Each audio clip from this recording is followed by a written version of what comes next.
nag-edit ako ng vlog, tapos nawalan ng battery. Kaya wala. Chill lang. Nagugutom na. Yung peanut brittle pala, masarap kapag nilagay sa rep. Kasi para hindi siya masyadong matigas. Magiging crunchy. Ang sarap. Nag-shave ako kanina. May mga nagawa naman ako. Hindi pa ako nakaligo ng hair ko. Sa Tuesday ko pa ito liliguan ng gabi. Para sure tayo na manatili siyang straight. And in fairness, hindi nangangamoy mabaho yung buhok ko ngayon. Tsaka maganda yung gamot doon kila Maiko.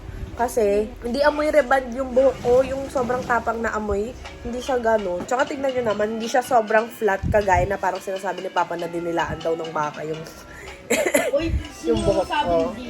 Kaya, ganda siya. Tapos, nanonood lang ako ng Virgin River. Bukas aalis kami kasi magpapa-doktor na naman kami tomorrow. Yeah.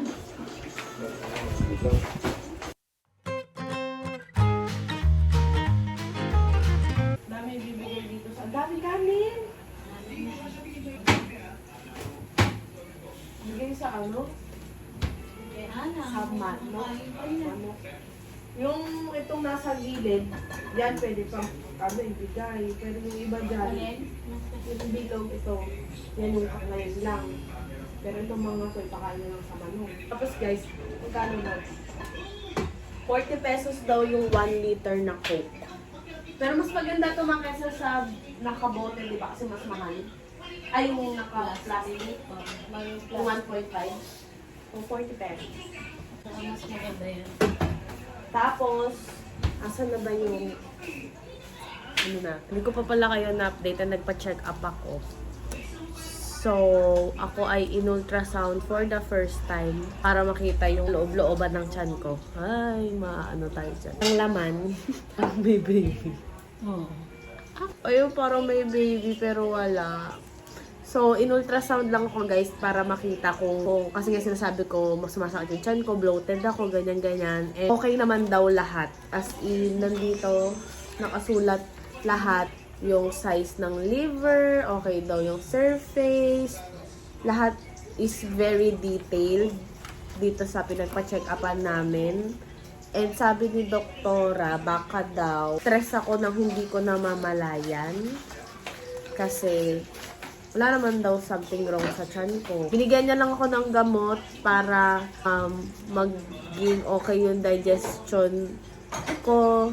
Tapos, binigyan niya lang din ako ng gamot if ever na, nata ko na nga lang. Ito yung binigay ni doktora na gamot para sa tiyan ko. Ay, para saan ba to? Nakalimutan ko kung para saan to. Pero ang alam ko para to sa digestion kung hindi ako nagkakamali. Tatlo lang yung binigay niyang gamot. Tapos sabi niya, pag sumasakit pa daw yung tiyan ko, kasi ito once a day lang. So, 30 minutes before meal pa to. So, pag nakainom daw ako nito sa umaga, tapos sumakit pa rin throughout the day, ito ang pwede kong inumin 3 times a day. Basta nakakain na ako. Gaviscon. And, sinabi ni doktora, liquid form to guys. Sinabi ni doktora na may tablet nito. Pero, sa una kasing pharmacy, wala nito. So, pagdating namin sa Mercury, nakalimutan kong sabihin gawing tablet and sobrang pangit ng lasa nito. Ininom ko to one time kasi sumakit yung tiyan ko. And hindi ko siya gusto. As in, nasusuka ako sa lasa niya. Pero parang feeling ko nag-work naman. So, anti-acid and heartburn and indigestion daw to. Pero parang feeling ko nag-work. So, kung hindi ko to maiinom dito, ano na lang. Dadaling ko pa rin yan sa Japan. Tapos, ito naman, yung humingi ako kay doktor nung sabi ko kasi para utot ako or poop ba? Ewan ko kung alin sa dalawa or kung pareho nakakatulong ang fiber. So, ito yung prescribe ni doktora sa akin. Sabi niya nga, kahit wag na kasi nakuha naman daw yung fiber sa mga gulay. Pero kung gusto ko daw ng mas para sure na may fiber or something, ito, binigyan niya na lang din ako para daw mas kampante ako.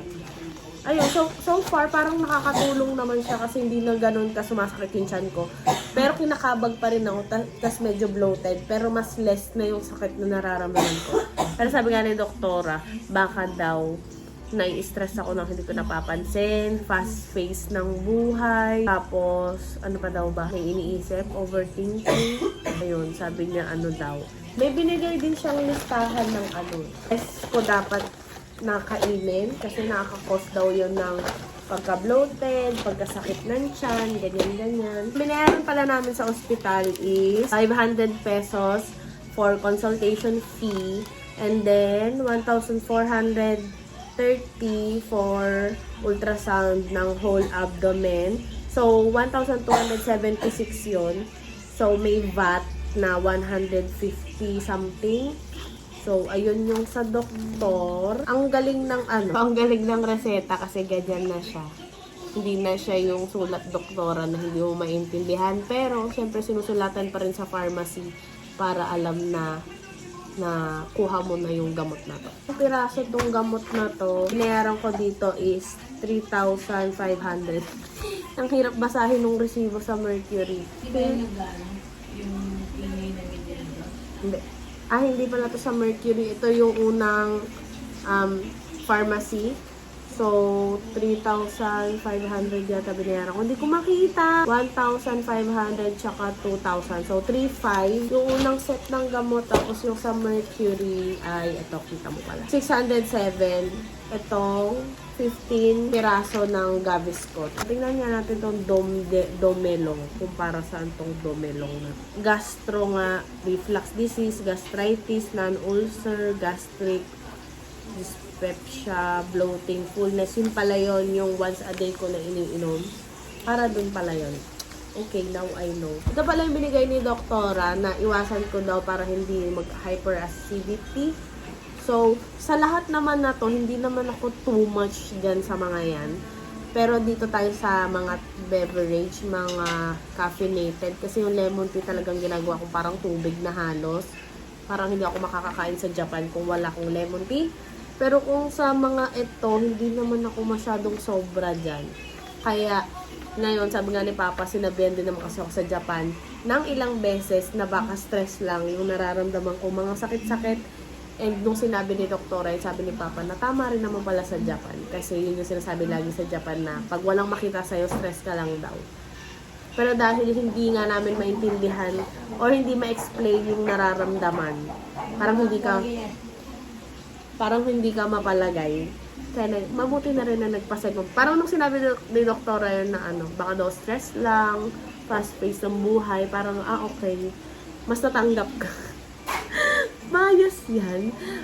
Hindi naman. Kaya lang kasi napaliwanag ko lahat ng gusto ko, lahat ng nararamdaman ko, natanong ko lahat ng gusto ko itanong, kaya mas maano sa feeling. Parang mas na-gets mo at mas naintindihan mo yung sinasabi niya. Na baka ganun nga lang, lalo na at in-ultrasound na ako, so ano pa bang aanhin ko? Diba? Pero hindi ko natanong kay doktora kung yung pimples ko is associated dyan sa pagbo-bloating ko, ganyan-ganyan. Hindi ko na tinanong kasi sabi niya nga, wala naman akong sakit sa tiyan. So, feeling ko, lang din to. Overthinking, stress, kulang sa tulog. So, ayun. Kasi dito sa Pilipinas, meron akong pimple dyan. Bago nung umuwi pa kami, meron na yan. Tapos yung dito ko gumaling na pera usog. Yung dito ko. So, feeling ko, kasi hindi pa ako masyadong malinis dito. Di ba, ma? Di ako nagro-roller ng kama. Naliligo ako everyday. Pero katulad ngayon, kasi nakareband ako, so hindi ako nakakaligo ng hair. Pero siguro nga, ma? So, sobrang linis, ha? Masyado ka naman masyadong malinis. Yeah, siguro nga sobrang linis ko rin sa Japan.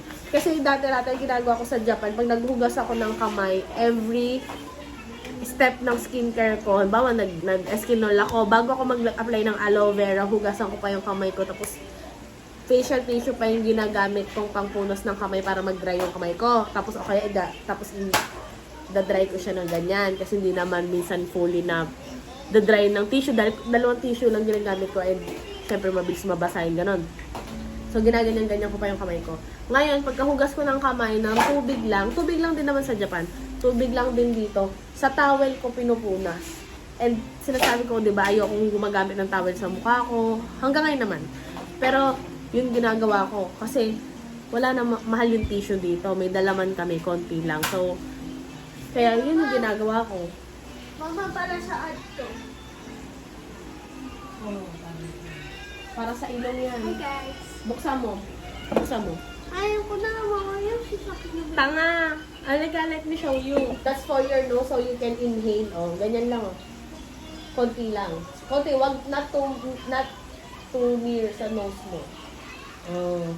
Pag stuffy yung nose mo, you cannot breathe well, you can use this one. Tapos, wala. Tapos yun lang naman. So, pero usog naman. Kasi nga dito. Tapos ang agaga ko pa nagigising dito, natutulog ako naman, mga pinaka-late na is 11. Or minsan nga 10:30 lang. Pero guys, nagigising ako before 6:30 ng umaga. Tapos hindi ako nagnanap. Ayun, yun yung mga routine ko dito sa Pilipinas. Hindi ako masyado nakapag-vlog kasi puno tong phone ko. Kaya, Tapos yun lang naman yung mga napapansin kong bago or iba sa routine ko dito sa Pilipinas. Kung sa Japan, tapos yung hair ko, I love my hair. Saktong-sakto yung pagkakagupit kasi may layers. So, ano pa ba? Ano pa bang gagawin natin? Tapos, pinrepair ko lang yung mga pasalubong ko for Best Reyna and kay Bunso Condesa. Yung kay Bestin, nabigay ko na kahapon. Tapos hindi rin kay Bestin. Kay Best Dayan. Yung bang pasalubong ko sa kanya. Pero hindi ako nakapag-vlog kahapon kasi sobrang nagkwentuhan lang kami. Kasi 5 years na naman bago kami nagkita.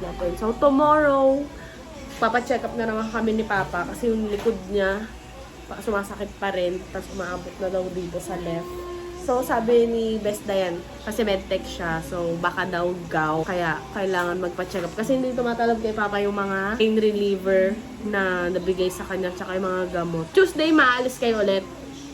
Hindi pwede umalis. Magkakabit so kailan ka pa magpapa-check up dun sa doktor mo?